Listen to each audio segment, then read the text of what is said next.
Welcome back guys to another Zero DTE video. Today we're going to talk about return distribution, so make sure you stay tuned. If you're interested in becoming a pro trader, check out the link in the description for a 4-week trial. Enjoy guys.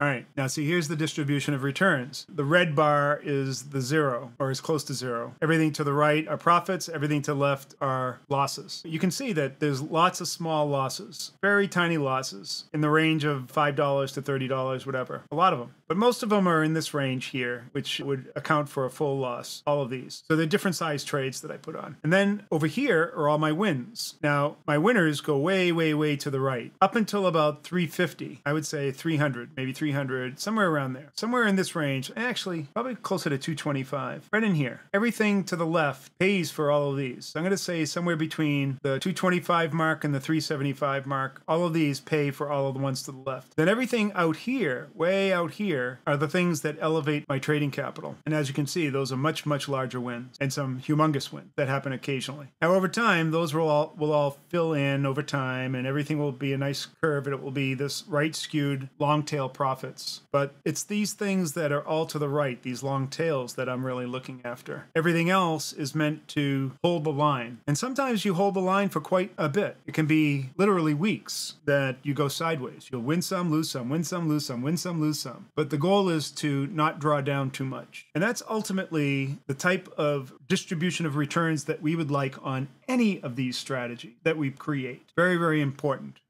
So if we look and examine my trade log, this is after 318 trades over the course of an entire year, 364 days. You can see that it's stair-stepping, just how I described. My initial trades were up, that was good, but then I went sideways for almost 8 or 9 weeks. Then I went up and then sideways, up, sideways, up, sideways, up, sideways, up, sideways. I think you're seeing the picture, getting the pattern. You'll also notice about 2/3 of the way, the volatility in my equity curve, also the volatility or the amount of drawdown increased about 2/3 of the way in. But the increase was never really that big in real terms. But it is about double what I was experiencing before, where it was usually around 2 was my max. My max was 3.25, but usually hung around 2%. And then it increased, and then it was more than double the average. It was way back here. And my maximum was about 5.5. What happened there was that I increased my position size 50%. So increasing my position size 50% increased the volatility of my trades and my returns 100%. So imagine if you had 2 positions that you put on every time, and you just then 3/4 of the way through added 1 more position to make it 3, and your volatility in your equity curve didn't increase 50%, it increased 100%. So it increased double what my actual increase in position size. So that's really important to note. So that's showing you that scalability is not linear, that you have to be very careful as you're increasing your position size, because it will also increase your drawdown, and that has a direct reflection on your ability to maintain your control. So that's all very, very important.